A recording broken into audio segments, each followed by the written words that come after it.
공동체에 또 한 주간 여러 가지 일들이 있었습니다. 좋은 일만 있었던 게 아니라 사실 아픔도 있었고요. 참 우리 인생의 삶에 좋은 일만 있으면 얼마나 좋을까요? 우리도 예상할 수 없는 일들이 꼭 발생하기 때문에 공동체 안에서 좀 쉽지 않은 한 주를 보냈습니다. 그럼에도 불구하고 다시 우리가 힘을 낼 수 있는 것은 또 주님을 생각하고 주님을 바라볼 때 그때 힘이 나는 것 같습니다. 다를 때는 사실 쉽지 않죠. 문제를 바라보면. 지난 한 주의 시간들을 여러분 좀 돌아보십시오. 제가 지난번 정체성 강의 때 중요하게 했던 것 중에 하나가 견고한 진에 대한 이야기를 했던 것 기억하실 겁니다. 우리에게는요, 누구나 다 견고한 진이 있습니다. 견고한 진은 긍정적 의미에서의 생각에 형성된 어떤 생각들을 말하는 것이 아니라 부정적 의미에서의 우리의 태도와 자세, 생각, 그리고 우리의 가치관 이런 것들을 이야기합니다. 부정적 의미에서 우리의 삶들은 그것이 옳은지 그른지 알지 못하면서 반복된 시간 속에서 나도 모르게 형성되어 있는 내 안의 생각의 틀입니다. 이 생각의 틀은 하루 이틀 동안 형성된 것이 아니라 굉장히 긴 시간 동안 반복되게 또 나도 모르게 확신을 갖게 되는 형태로 갖추어진 틀입니다. 그래서 사실은 이 틀에서 우리가 세상을 보게 된 이유가 있습니다. 그것은 이 세상이 하나님을 떠나서 깨져 버렸기 때문에 그렇죠. 깨진 세상에서 우리는 하나님과 관계가 끊어지면서 우리 자신을 보호하고 지키기 위해서 하나의 견고한 틀들을 갖게 되었던 것을 보게 됩니다. 그래서 이 틀로 무엇인가를 바라보고 무엇인가를 판단하고 결정하고 살아왔기 때문에 어떤 의미에서 이 견고한 진은 곧 나이기도 하고 나의 가치관이기도 하고 내 삶의 중요한 것들이기도 합니다. 여러분은 어떻습니까? 여러분 안에는 견고한 틀이 없습니까? 견고한 틀이 우리에게 있다는 것을 인식할 때가 있습니다. 그 견고한 틀을 인식할 때는 어떤 문제가 본질에 입각해서 바라보기보다 비본질적인 것이 훨씬 더 우리에게 다가오는 중요하다고 여겨지는 그 상태, 상황이 될 때 우리는 내 안에 견고한 진이 강하게 있구나. 누가 봐도 이것은 그렇게 생각할 부분이 아님에도 불구하고 견고한 진이 작동할 때는요, 그것이 제대로 보이지 않습니다. 그것이 제대로 인식되지 않습니다. 하나님의 말씀을 갖다 비추어도 성령이 우리에게 강하게 말씀하셔도 그것은 우리에게 작동되지 않는 것을 보게 됩니다. 무엇만 작동할까요? 견고한 진만 작동합니다. 그래서 그것이 옳다고 생각해요. 그 이유는 무엇일까요? 그 이유는 우리가 오랜 기간 동안 이것을 객관화해 본 경험이 없기 때문에 그렇습니다. 만약에 여러분들이 내가 가지고 있는 견고한 진이 무엇인가를 자꾸 객관화했던 작업과 시간들이 있었다고 한다면 아마 이렇게까지 견고하게 내 안에 견고한 진이 틀이 생기지 않았을 것입니다. 그러나 긴 기간 동안 우리는 이런 것들을 점검해 볼 생각조차 못했고 또 그것이 당연히 맞다고 생각해 왔을 것입니다. 오늘 본문에 나와 있는 이 요한복음의 이야기도 그렇습니다. 유대인들은 자기 자신들이 한 번도 신앙이 없는 사람들이라고 생각해 본 적이 없었습니다. 그들은 자기들이 믿고 있는 바가 옳다고 믿었습니다. 그래서 심지어 창조주 되시며 구원자 되시며 메시아로 이 땅에 오신 예수 그리스도를 돌을 들어 치려고 할 정도의 용감함을 가지고 있었습니다. 그렇다면 그들이 아무 생각이 없었거나 아니면 율법이라든가 하나님 말씀에 대해서 듣지 못했던 것일까요? 아닙니다. 그들은 이미 하나님이 그들에게 선포해 주셨고 또 그들에게 알려주셨던 율법도 있었고 구약의 선지자들의 그 수많은 애언서들이라든가 역사서들이라든가 이런 것들을 통해서 하나님을 알만한 것들이 그들에게 충분했었습니다. 그럼에도 불구하고 그들은 예수 그리스도를 적대시했고 또 그를 돌을 들어 쳐서 죽이려고 하고 있는 것을 보게 됩니다. 31절에 보십시오. 이때 유대 사람들이 다시 돌을 들어서 예수를 치려고 하였습니다. 지난주의 내용은 이런 내용이죠. 예수님 언제까지 우리의 마음을 졸이게 하십니까? 제가 했던 내용을 좀 요약해 보겠습니다. 당신이 그리스도라면 우리에게 분명히 말씀해 주십시오. 그들이 그런 질문을 했습니다. 그때 예수님은 내가 이미 말했는데도 너희가 믿지 않는다. 내가 한 행동이 나를 증명하고 있다. 너희가 나를 믿지 않는 것은 너희가 내 양이 아니기 때문이다. 내 양은 내 목소리를 알아듣는다. 내 양은 나를 따른다. 나는 그들에게 영생을 준다. 멸망하지 않게 할 것이다.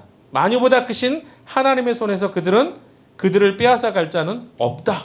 나와 아버지는 하나이다. 뭐 이런 내용이었어요. 내용을 정리해 보면 이게 지난주에 우리가 읽었던 본문의 내용입니다. 그런데 그들이 열을 받고 그들이 돌을 들어서 예수님을 치려고 했었던 내용은 딱 한 가지였습니다.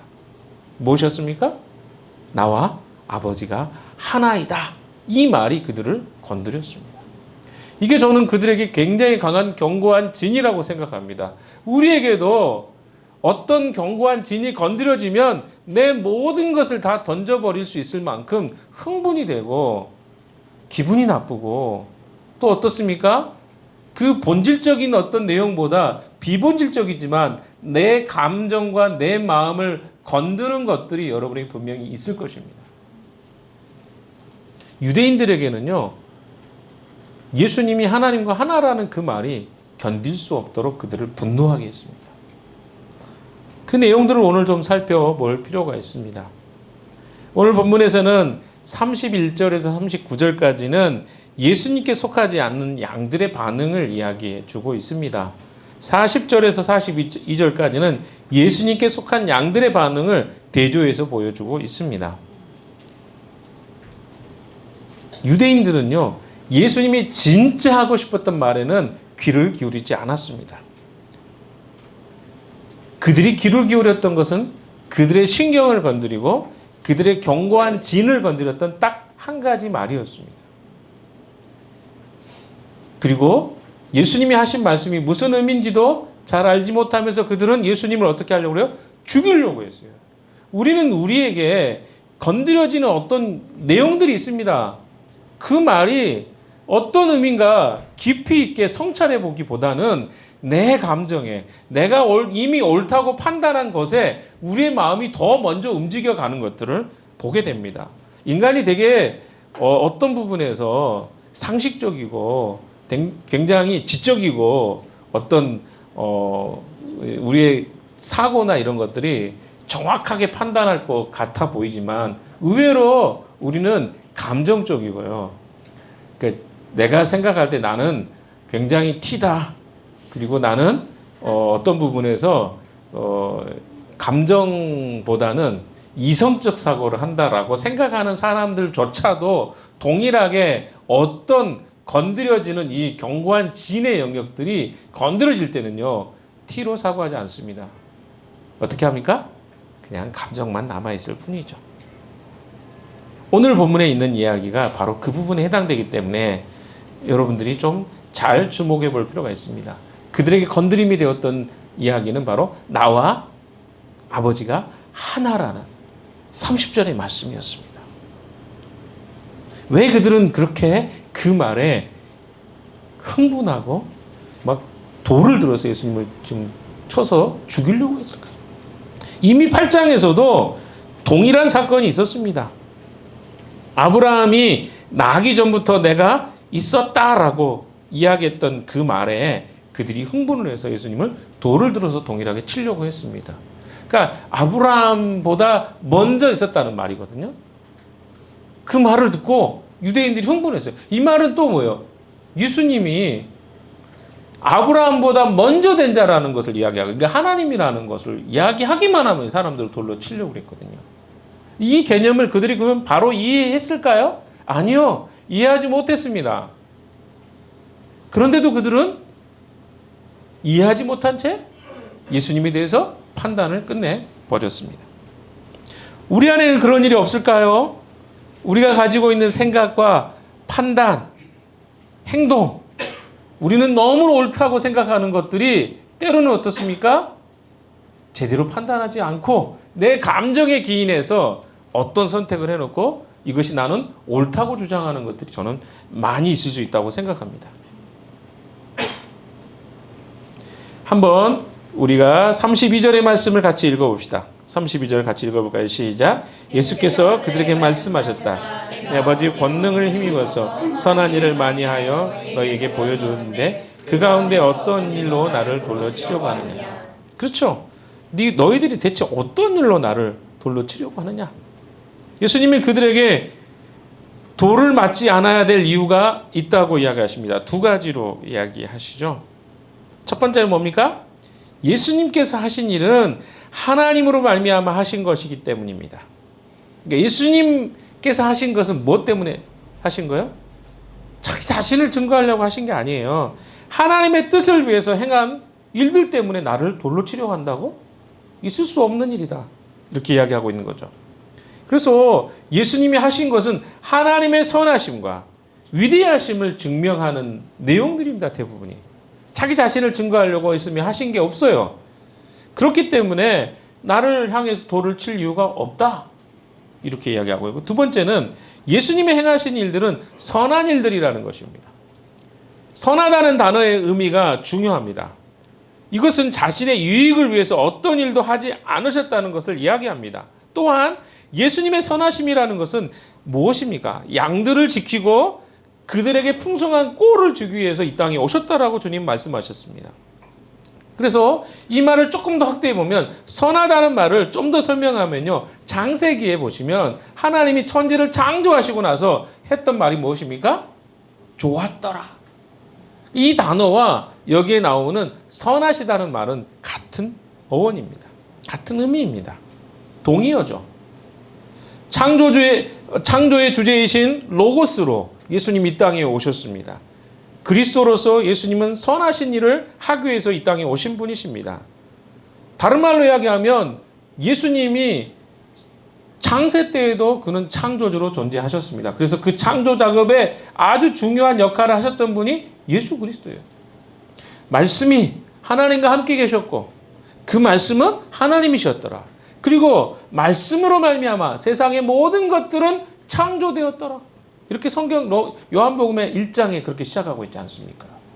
그런데 그분이 이 땅에 왜 오셨습니까? 선한 일을 하러 오셨습니다. 그 선한 일이란 무엇입니까? 마치 태초에 창조하셨던 것처럼 그 창조물을 보시고 선하다고 하셨고 좋았더라고 하셨던 것처럼 새로운 창조, 재창조죠. 아시나요? 예수님이 이 땅에 오셔서 선한 일을 하셨다는 것은요, 인간을 회복시키는 일을 하시기 오신 거예요. 그래서 그의 하신 일은 선하신 일이었습니다. 새로운 창조, 즉 타락한 세상을 회복시키기 위한 새로운 창조를 위해서 그는 선한 일을 하신 것입니다.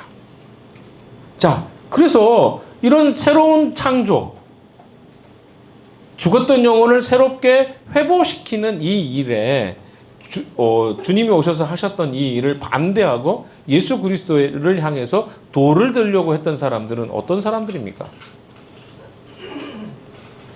창조주를 대항하는, 하나님을 대항하는 세력이라고 예수님은 이야기하고 있는 것입니다.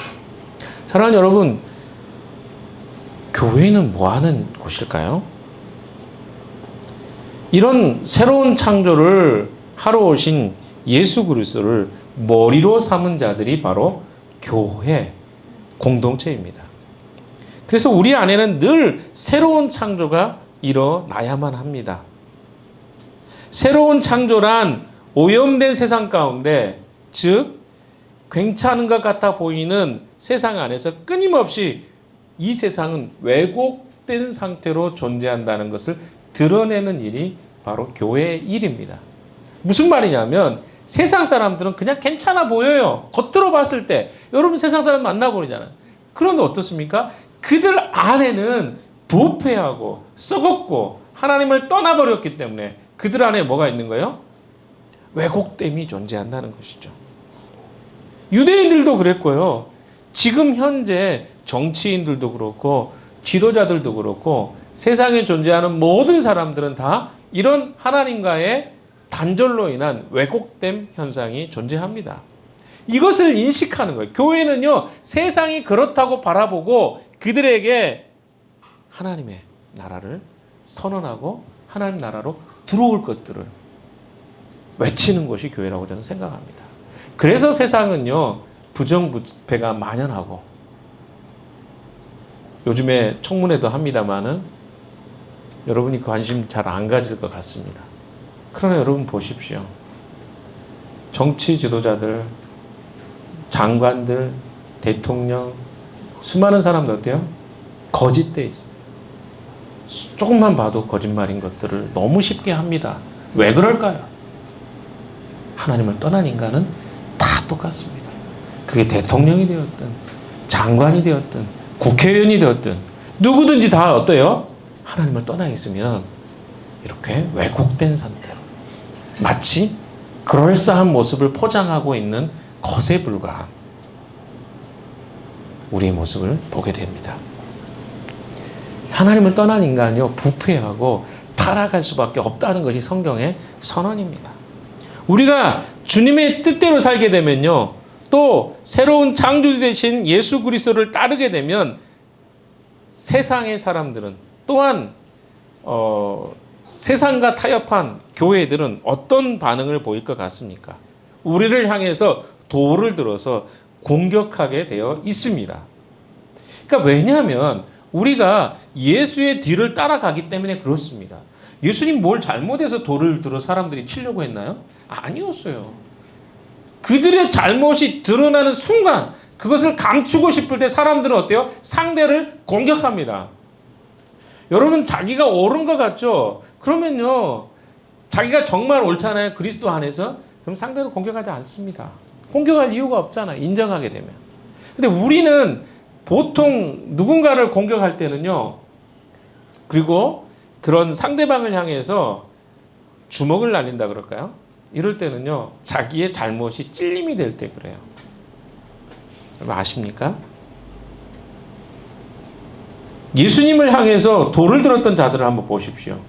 그들의 마음에 찔림이 되지 않았을까요? 예수님이 그걸 지적하셨거든요. 나와 아버지는 하나다라고 하는 그 말을 들었을 때 그들은 어때요? 찔림을 받았습니다. 어떻게? 그들의 생각은 그랬죠. 어떻게 인간이 하나님과 하나가 될 수 있어? 그것이 그들이 가지고 있던 견고한 진이었습니다. 받아들일 수 없다는 것이죠. 우리도 우리 안에는 하나의 견고한 진들이 존재합니다. 특별히 강력한 견고한 진이 있어요. 어떤 것들이 건드려질 때 누군가를 막 공격해서 그 사람을 무너뜨려서라도 내가 가지고 있는 것들을 지키고자 하는 것들이 있습니다. 그럴 때 나타나는 현상이 뭡니까? 상대를 공격해요. 비난합니다. 약점이 드러날 때 우리는 그렇게 합니다. 왜냐하면 우리가 세상의 풍속을 따르지 않기만 해도 세상은 우리를 싫어합니다.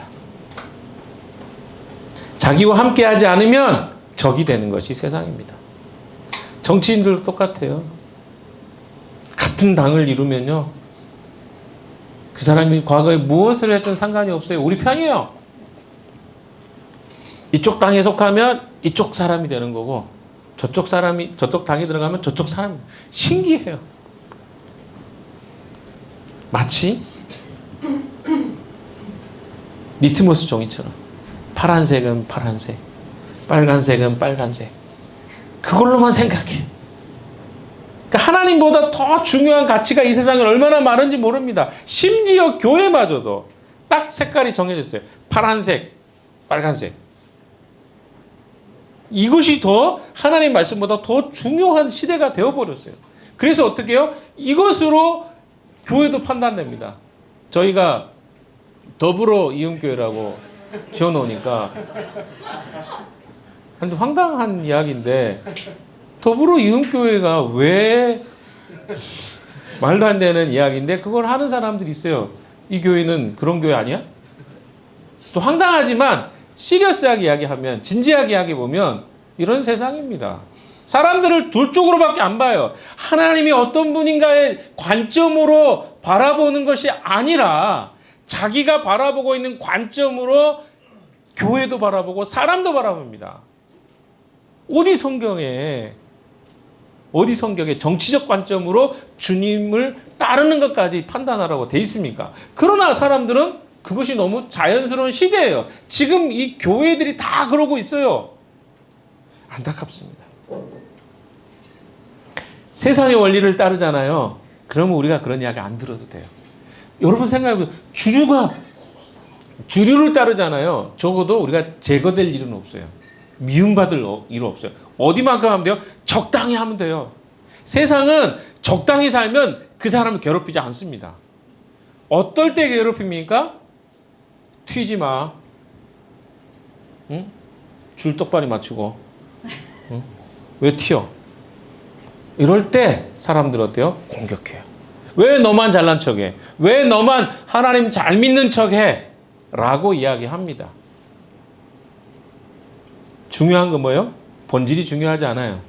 내가 어떻게 느끼느냐. 이게 우리가 가지고 있는 견고한 진리거든요. 내가 옳다고 하면 옳은 거고 틀리다고 하면 틀린 거예요. 하나님의 관점에서 바라보지 않습니다. 하나님의 관점에서 이것이 어떤 문제가 있는가 이렇게 말하는 사람 거의 없어요. 그냥 하기 좋은 말이 너 이단이야. 너 잘못됐어. 무엇 때문에? 그거 중요하지 않아요. 내가 그렇게 느끼면 너는 문제가 있는 거야. 이게 바로 우리가 가지고 있는 견고한 진입니다. 33절 한번 같이 볼까요? 시작. 우리가 당신을 돌로 치려고 하는 것은 선한 일을 하였기 때문이 아니라 하나님을 모독했기 때문이요. 당신은 사람이면서 자기를 하나님이라. 이게 그들에게 걸린 거죠. 이때가 어떤 날입니까? 수전절이었어요. 수전절이란 말은 뭐예요? 수전절은 마카비 왕조가 탄생하면서 그들이 로마가 아니죠. 셀주크 왕조에게 침공을 당해가지고 성전이 더럽혀졌어요. 우상을 막 성전에 갖다 놓고 해서 그 성전을 정결하게 하고 회복하게 된 것이 바로 마카비 왕조가 했던 일이에요. 그러니까 그 절기에 그들이 하는 행동을 뭐라고 생각했어요? 이것은 예수라는 사람을 척결하고 몰아내는 것을 통해서 나는 이 수전절에 해야 될 일을 동일하게 마카비처럼 하고 있다. 아마 이런 생각을 했을 거예요. 그들이 가지고 있는 생각입니다. 그런데 그 성전이 바로 예수님이라는 것을 알지 못하고 그들은 뭘 하고 있는 거예요? 그 성전을 무너뜨리려고 했던 것이죠. 요한복음 2장에 그렇잖아요. 너희가 이 성전을 헐라. 내가 사흘 만에 다시 일으키리라. 그러면서 하신 말씀이 자기의 성전된 자기 육체를 가르치미로라. 이렇게 말씀하고 있잖아요. 예수님 자신이 성전인데 이들은 이 성전의 의미를 모르니까 예수가 이 성전을 더럽힌다고 생각한 거예요. 그것이 그들의 견고한 진이었습니다. 이들의 눈에는요, 주님이 행하신 일과 그 일이 뜻하는 바가 무엇인지가 보이지 않았습니다. 그들도 예수님이 행하신 일들이 선한 일이라고 규정하고 있습니다. 그렇다면 예수님이 행하신 그 일의 의미가 무엇인지를 알아봐야 되지 않겠습니까? 9장에서는 날 때부터 눈멀었던 자가 예수님이 자신의 눈을 뜨게 하셨다는 것을 몇 번이나 이야기했습니다. 근데 그의 이야기를 믿지 않았어요. 그가 이야기도 안 믿고 그의 부모가 와서 이야기도 안 믿고 예수님이 이야기도 안 믿고 그들은 믿지 않기로 결정했던 거죠. 그러니까 우리가 견고한 진을 가지면요. 뭐예요? 자기가 생각하는 것이 맞다고만 주장하지 정말 그것을 어떻게 해요? 객관화해서 바라볼 수 있는 눈이 없는 상태인 거예요. 이 작업을 해보지 않았기 때문에 내가 느끼는 이 감정이 옳아라고만 하지 그 감정을 주님 앞에 고린도후서 10장 5절 그랬잖아요. 하나님을 대적해서 높아진 모든 세력을 어때요? 다 무너뜨리고 예수 앞에 이 모든 생각들을 사로잡아서 가지고 와야 되는데 이걸 안 하는 거예요. 그러니까 우리가 생각하는 이 생각을 주님 앞에 판단을 받아야 되는데 이 판단은 안 하고 뭘 하는 거예요? 내가 속아서 사단의 전략 중에 하나가 속임이라고 그러죠. 속아서 형성된 어떤 가치관들을 나는 옳다고 추종하고 믿고 이게 우상숭배 아니겠어요? 이렇게 살고 있는 거예요. 이들의 이야기는 바로 그들의 아비가 마귀라고 이야기했던 예수님의 이야기를 그대로 따르고 있습니다. 성경은 우리에게 분명하게 예수 그리스도와 그가 누구이시며 왜 오셨으며 그를 믿는다는 것이 무엇인지 말씀하고 계십니다. 그러나 어리석게도 인간들은 끊임없이 자신의 욕망과 욕구의 관점에서만 예수님을 바라봅니다. 이게 자기의 틀이에요. 욕망과 욕구로 바라봐요. 예수님조차도. 그래서 그분이 왜 오셔야만 했고 인간에게 예수는 소망이 되신다는 사실이 믿어지지 않는 것입니다. 내가 원하는 것을 줘야만 그분은 의미가 있는 거예요. 내 본능과 내가 믿고 있는 이 감정이 중요한 세상을 바라보는 틀이란 말이에요. 그러다 보니까 예수님이 자기에게 아무리 진리를 이야기해도 그것이 믿어지지 않고 들려지지 않는 것을 보게 됩니다. 예수님께서 이 땅에 오신 것을 받아들이지 않는 자들은요, 세상에 일어나는 많은 문제와 인간 사이에 일어나는 수많은 문제의 중심에 인간의 죄인, 자기 중심성이 있다는 것을 믿지 않습니다. 도리어 왜 하나님은 이 세상에 이토록 힘들고 어려운 일들을 많이 허락해 주셨어? 나 이해할 수가 없어. 왜 그럴까요? 사람들이 그렇잖아요. 하나님이 이렇게 어려운 일을 만들어 놓고 왜 내가 힘들 때 돕지도 않아? 이거 왜 그런 생각해요? 자기 중심성으로 보기 때문에 그래요. 내가 옳아요. 하나님이 왜 그런 일을 주시겠어요?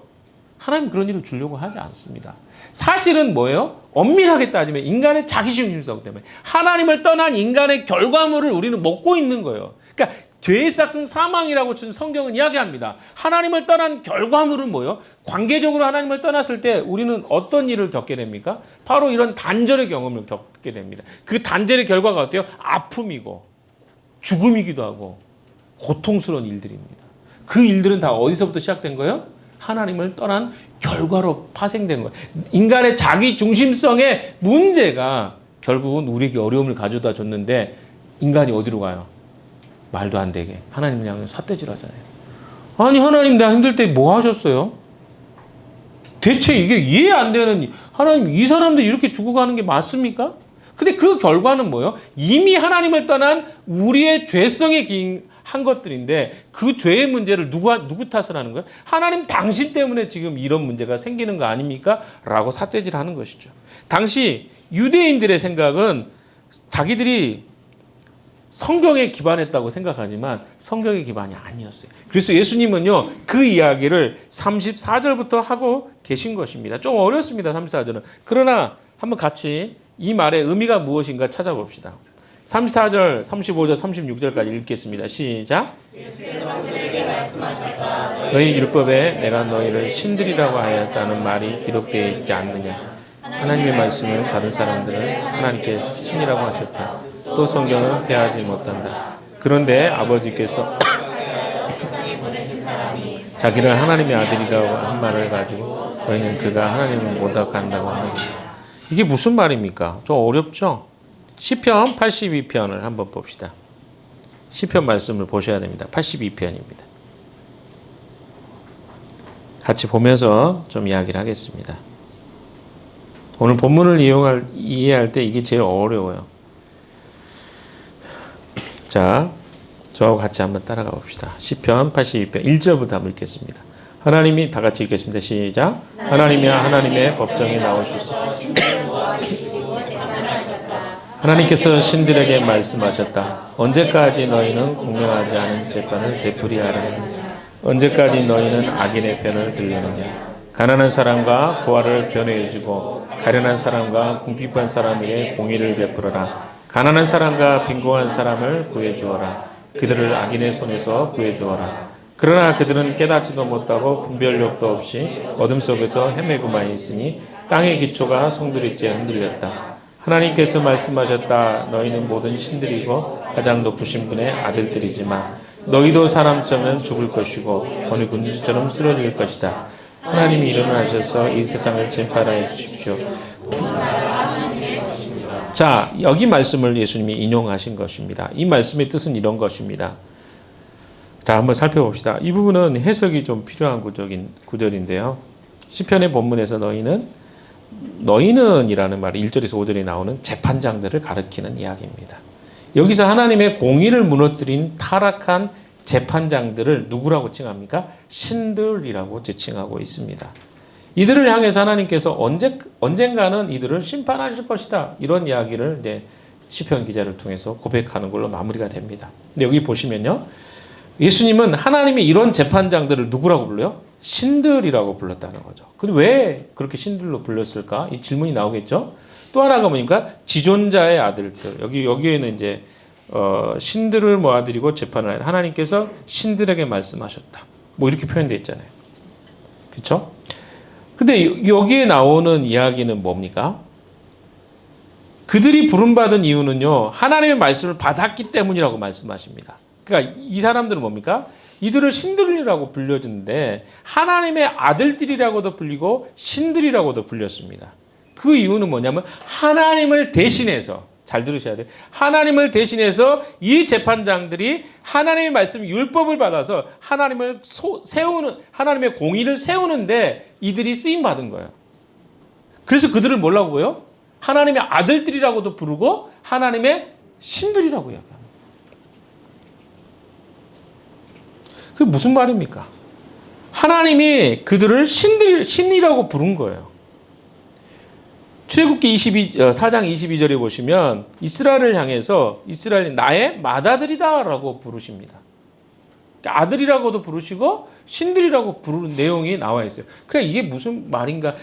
그 말의 의미는 하나님의 말씀을 대신해서 전하는 자, 가르치고 그것으로 판단하는 재판장들을 뭐라고 불러요? 신들이라고 불렀다는 거예요. 왜? 하나님의 대리로 그들이 그 일을 행하기 때문에 너희는 신들이다.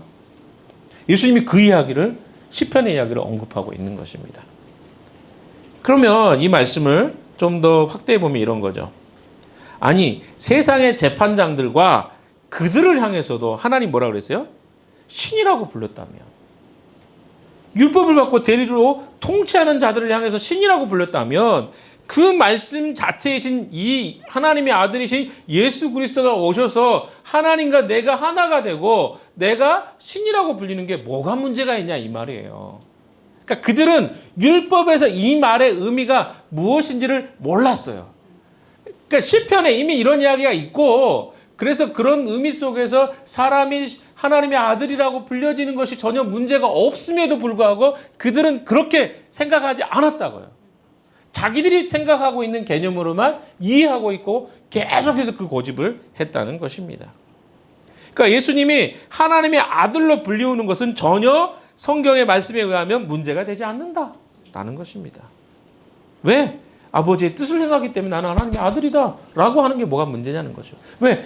율법을 가지고 율법을 가르치는 자들을 향해서도 신이라고 불렸는데 내가 하나님의 뜻을 행하러 온 자가 하나님의 아들이라고 말하는 게 무엇이 문제가 있냐는 것이죠. 굉장히 설득력 있게 예수님은 이 말씀을 하고 우리가 요한복음을 봤을 때는 좀 이해가 어렵지만 이 말씀을 해석을 해보면 그렇게 어려운 내용은 아닙니다. 이해되시나요? 요한복음으로 다시 가봅시다. 10장을 펴놓고 다시 이야기하겠습니다. 네. 그래서 그 다음에 나오는 이야기를 좀 보십시오. 37절 38절입니다. 37절 38절 시작. 그러나 내가 그 일을 하고 있으면 나를 믿지 아니할지라도 그 일은 믿어라. 그리하면 너희는 아버지께서 내 안에 계시고 내가 아버지 안에 있다는 것을 깨달아 알게 될 것이다. 자, 37절 38절은 뭡니까? 내가 아버지의 일을 하지 아니하거든 나를 믿지 말아라. 그러나 내가 그 일을 하고 있으면 나를 믿지는 아니할지라도 그 일은 믿어라. 이 말을 하고 있는 거죠. 예수님은 자신이 보여주고 계신 외적인 어떻게 보면 초라함이죠. 인간으로 오셨고 가장 연약한 자로 오셨고 갈릴리 지방에서 자라셨고 거기서 목수의 아들로 자라셨고 그렇게 해서 어떻게 오신 거예요? 그러니까 어때요? 사람들이 볼 때는 별로 별 볼 일이 없는 분이죠. 사람들은 뭘 봅니까? 그가 제일 먼저 보는 게 뭐예요? 출신 이력이 무엇인가? 대학을 어디 나왔는가? 가족이 어떤 집안인가? 이런 걸로 먼저 본단 말이야. 그러니까 그들의 눈에서는 이미 뭐예요? 선입견이 생긴 거야. 그러니까 한마디로 자기들이 가지고 있는 견고한 틀로 예수님을 바라보기 시작합니다. 그러니까 어때요? 예수님이 하신 말씀이 전혀 들리지 않습니다. 뭐만 들리는 거예요? 자기들이 믿고 있는 걸로만 보는 거예요. 여러분, 우리에게 이런 문제가 없을까요? 이것은 우리의 고질적인 부분입니다. 그러니까 객관화해서 내가 생각하고 있는 것이 맞는지 그런지 판단해 본 적이 없는 상태에서 우리는 무조건 내가 믿고 판단하는 것은 옳아라고 하는 생각을 갖고 있어요. 그러다 보니까 이것이 틀릴 수 있다는 생각을 하지 않습니다. 근데 성경에는 이런 오류를 가지고 있는 수많은 사람들이 나옵니다. 예수님을 믿지 못했던 수많은 사람들은 이런 오류 가운데 나왔던 사람들입니다. 예수님은요, 그들이 믿기에는 어려웠던 분이에요. 왜? 세상에 영향력 있고 의미 있는 사람들은 다 어디서 나오나요? 예루살렘 출신들이에요. 그리고 명문 집안의 사람들입니다. 근데 예수님은요, 목수의 아들이에요. 갈릴리 사람이에요. 그리고 외적으로도 별로 별 볼 일 없었던 것 같습니다. 근데 여러분 이런 생각 해보지 않습니까? 예수님이 만약에 권력을 가지고 왕으로 오셨다거나 왕자로 오셨다거나 했다고 하면 어땠을까요? 이런 상상을 해보죠. 그러면 더 영향력 있지 않을까요? 이런 생각을 할 수 있습니다. 그러나 과연 그게 맞을까요? 여러분 아닙니다. 만약에 예수님이 그런 모습으로 오셨다면요.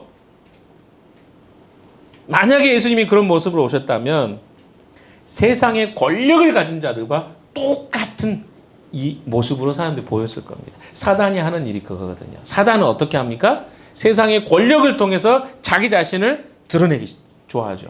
그리고 어떻습니까? 그것을 통해서 자기 꾸며진 권력과 힘을 통해서 사람을 굴복시키는 것이 그들의 전략입니다.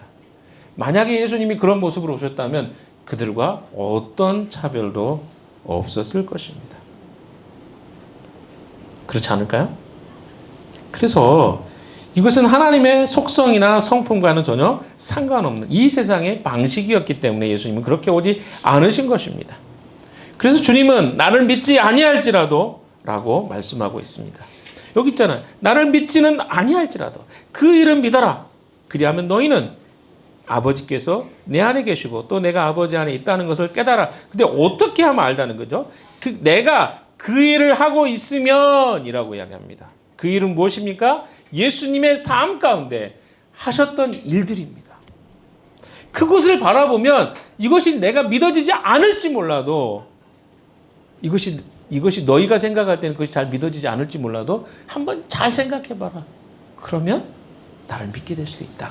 이 말씀을 하고 계신 거죠. 예수님의 말씀은 뭡니까? 그분이 행하신 선한 일들을 주목해라는 거죠.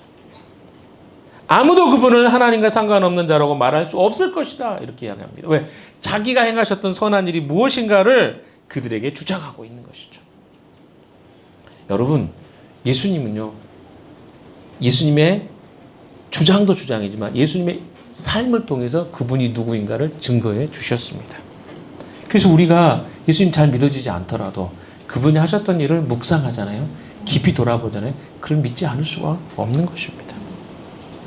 왜곡된 세상에 살다가 보면요, 우리의 관점과 생각도 오염이 되어서 무엇이 나를 위한 것이고 무엇이 내가 사랑받는 것인지 이해되지 않을 때가 있습니다.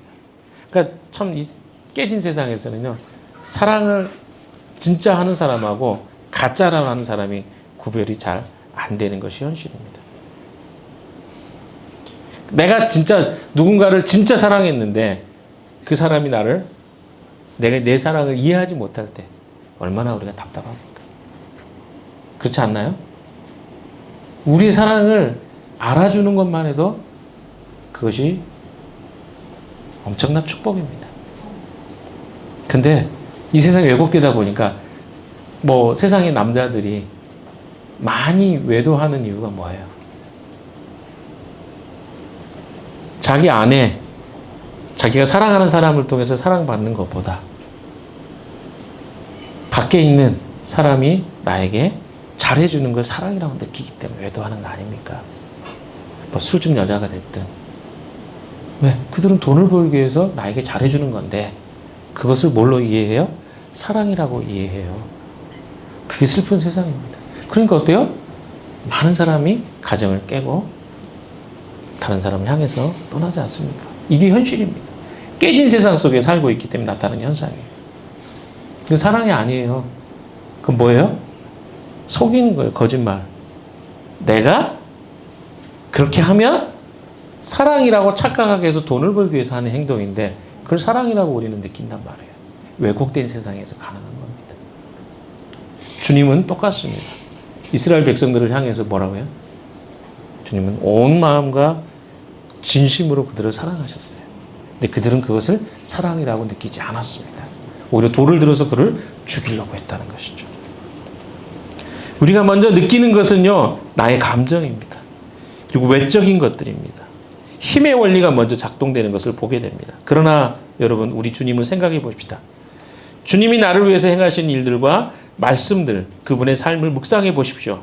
안타깝게도 유대인들은 이런 예수님을 믿지 않았습니다. 도리어 그분을 향해서 돌을 들어서 치려고 했습니다. 40절부터는 예수님을 따르는 자들에 대한 이야기입니다. 40절부터 42절까지 한번 읽어볼까요? 시작. 예수께서 다시 요단강 건너쪽 요한이 처음에 세례를 주던 곳으로 가서 거기서 머무르셨다. 많은 사람이 그에게로 왔다. 그들은 이렇게 말하였다. 요한은 표징을 하나도 행하지 않았으나 요한이 이 사람을 두고 한 말은 모두 참되다. 그곳에서 많은 사람이 예수를 믿었다. 예수님은요, 세례 요한이 세례를 주던 곳으로 피신하십니다. 이때 세례 요한이 이미 참수를 당한 후였습니다. 예수님이 오셨다는 소식을 듣고 수많은 사람들이 거기로 몰려왔습니다. 그리고 아마 예수님이 하신 말씀을 들었을 것입니다. 그 말씀을 듣고 난 사람들의 반응이 무엇입니까? 신성모독이라면서 돌로 예수님을 치려했던 예루살렘들과 달리, 예루살렘의 사람들, 유대인들과 달리 이들의 반응을 보십시오. 예수님 말씀을 듣고 그들은 이렇게 피드백합니다. 요한은 아무 표적도 행하지 않았으나 요한이 이 사람을 가르쳐 말한 것은 다 참이다. 오히려 이들은 이방인들이에요. 사실은 요단 동쪽의 사람들이 이방인들이거든요. 이방인들이 몰려온 거예요. 예수님께. 예수님이 10장 16절에 우리 밖의 양들도 한번 보실까요? 16절 한번 읽어보고 갑시다. 16절에 이런 말씀하셨죠. 나에게는 이 우리에 속하지 않은 다른 양들이 있다. 나는 그 양들도 이끌어와야 한다. 그들도 내 목소리를 들을 것이며 한 목자 아래서 한 무리가 양떼가 될 것이다. 이렇게 이야기합니다. 그러니까 무슨 말입니까? 예수님은 우리 안에 있다고 생각했던 자들은 오히려 예수님을 부인했고 우리 밖에 전혀 예수님에 대해서 몰랐던 사람들은 오히려 예수님의 음성을 듣고 따르는 것을 보게 됩니다. 여러분, 양들은요,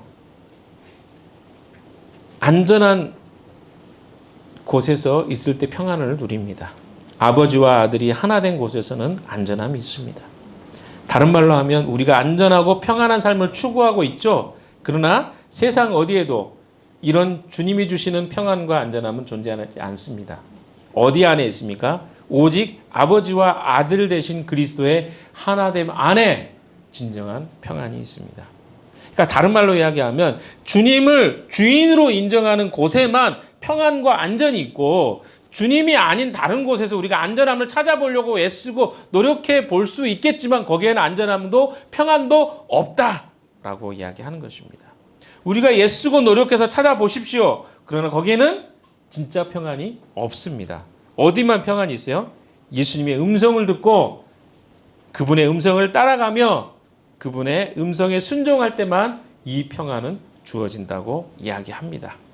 사랑하는 형제와 자매 여러분, 우리에게 평안이 있습니까? 여러분이 믿고 있는 것이 정말 맞았으면 좋겠습니다. 그러나 우리에게 필요한 것은요, 점검입니다. 주의 말씀으로 내가 믿고 있는 바를 점검해 보셨습니까? 확신해 보셨습니까? 검증의 시간들을 보내셨습니까? 그럼 잘하셨습니다.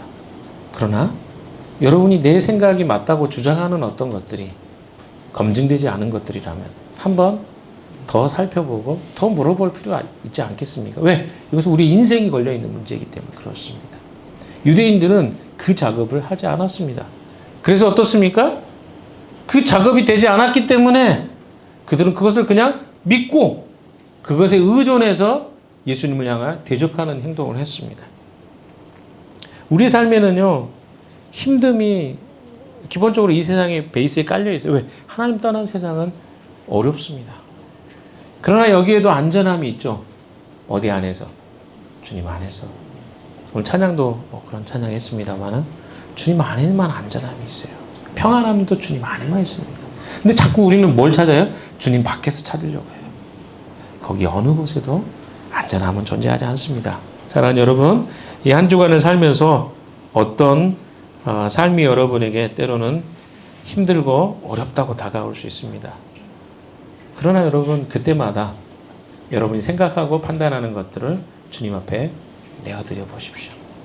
수요일날 우리가 정체성 강의 2를 하겠습니다만은 여러분의 생각을 점검받고 다시 생각해보고 성찰해보는 시간을 갖는 것은 너무나 중요합니다. 왜? 아무리 똑똑한 사람도요, 자기 생각이 점검되지 않고 주님 말씀으로 필터되지 않으면 틀린 생각이 굉장히 많습니다. 그건 여기 있는 모두가 다 동일하게 적용된다고 생각합니다. 한 번 정도는, 아니 한 번이 아니라 계속해서 우리는 말씀으로 점검해야 돼요. 내 삶의 문제가 내가 중요하게 결정하는 문제를 왜 주님 앞에 가져가지 않습니까? 왜 판단받으려고 하지 않습니까? 우리는 너무 습관적으로 내 삶에 대해서 그냥 결정하고 판단하고 살아갑니다. 그러나 점검되는 인생이 축복된 인생입니다. 왜? 주님 안에만 안전함이 있기 때문에 그렇습니다. 이 한 주를 주님의 안전함 속에 살아가는 여러분 되시기 바랍니다. 그리고 정체성 강의 2를 통해서 여러분이 하나님 안에서 바른 정체성을 통해서요, 건강한 의미에서의 좋은 가치관들이, 좋은 틀이 형성되는 시간들이 되시기를 주님의 이름으로 축원합니다. 기도합시다. 하나님, 유대인들이 가졌던 연약함과 잘못들이 우리에게도 있는 것을 고백합니다. 주님, 긍휼히 여겨 주셔서 그 잘못들을 해결하고 회복될 수 있도록 은혜를 더해 주시옵소서. 우리의 잘못된 가치를 다시 한번 돌이킬 수 있는 기회를 주셨는데 그 기회를 헛되이 보내지 않도록 은혜를 더하여 주시옵소서. 함께 하실 예수 그리스도 이름으로 기도했습니다. 아멘.